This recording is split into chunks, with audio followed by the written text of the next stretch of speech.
उत्तराखंड में चार धाम यात्रा चल रही है। श्रद्धालु आ रहे हैं, दूर दूर से आ रहे हैं, लेकिन इस दरमियान बहुत सारी बदइंतजामियां देखने को मिली हैं।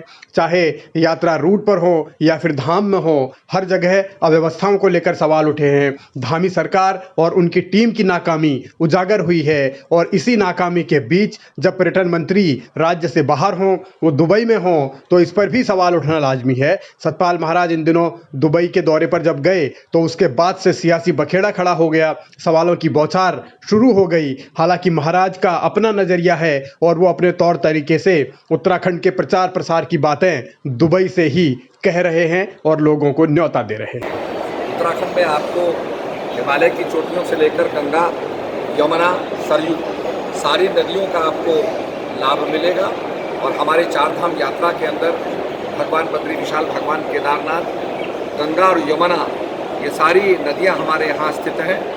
तो आप पधारेंगे उत्तराखंड में तो पुण्य लाभ के साथ साथ आपकी आंखें जो हैं तृप्त हो जाएंगी और प्रकृति का सुंदरता देखने को मिलेगी। मंत्री क्या कर रहे हैं, कहां जा रहे हैं, इससे वैसे तो किसी को सरोकार नहीं, लेकिन सतपाल महाराज के इस दुबई दौरे की टाइमिंग पर जरूर सवाल है। क्योंकि जब यात्रा सीजन की शुरुआत हुई हो, कोरोना के बाद एक अच्छे यात्रा सीजन की उम्मीद हो, ऐसे में पर्यटन विभाग का मुखिया अगर गायब रहेगा तो उन पर तंज कसने का मौका विरोधियों को भी मिलता है। अरे पर्यटन मंत्री का क्या कहना, अब वो तो राज्य के पर्यटन मंत्री नहीं है, वो तो विश्व के पर्यटन मंत्री लगते हैं। वैसे भी अगर कभी आप उनको देखते होंगे, सुनते होंगे, तो कभी वो देश की और प्रदेश की बात नहीं करते हैं पर्यटन के परिप्रेक्ष्य में, वो विश्व की बात करते हैं। तो इसलिए वो अपने मस्त हैं और प्रदेश में जो पर्यटन जो व्यवस्था है वो बिल्कुल पंगु हो चुकी है।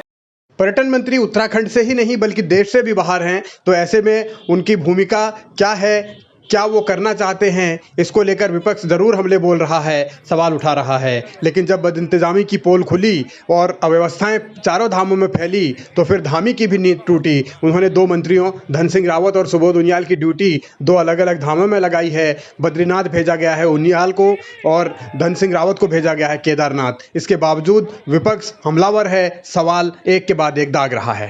पर्यटन मंत्री विदेश घूम रहे हैं, जिसमें चार धाम यात्रा चल रही है, पर्यटक मर रहे हैं। पूरे उत्तराखंड का नाम भारत ही में नहीं पूरे विश्व में बदनाम करने का काम इस राज्य की सरकार ने किया है। यहाँ के सूबे के मुख्यमंत्री को, यहाँ के पर्यटन मंत्री को, यहाँ के स्वास्थ्य मंत्री को सबसे माफी मांगनी चाहिए। तो जो इन्होंने झूठे बयान दिए थे कि हमारे चार धाम यात्रा की तैयारियां पूरी हैं, उसके लिए इनको पूरे मीडिया कर्मियों से माफी मांगनी चाहिए। और आज जो शर्मसार हमारा उत्तराखंड राज्य हुआ है, उसके लिए इनको सारे उत्तराखंड से, बाबा केदार से, बाबा बद्रीनाथ से माफी मांगनी चाहिए।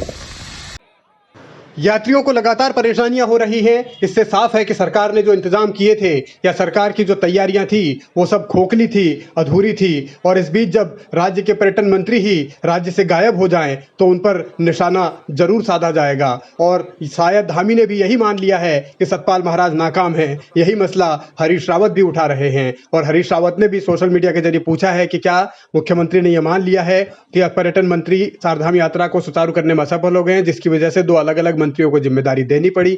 हरीश रावत ने कुछ सुझाव भी दिए हैं। अब उन सुझावों पर कितना अमल सरकार करेगी ये तो कहा नहीं जा सकता, लेकिन सियासी तौर पर यह जरूर है कि उत्तराखंड की जो पहचान है, जो साख है, उसको लेकर जो सवाल उठे हैं उस पर अब सरकार कटघरे में है। जवाबदेही सरकार की ही है। आगे देखना होगा कि इंतजाम कितने दुरुस्त हो पाते हैं।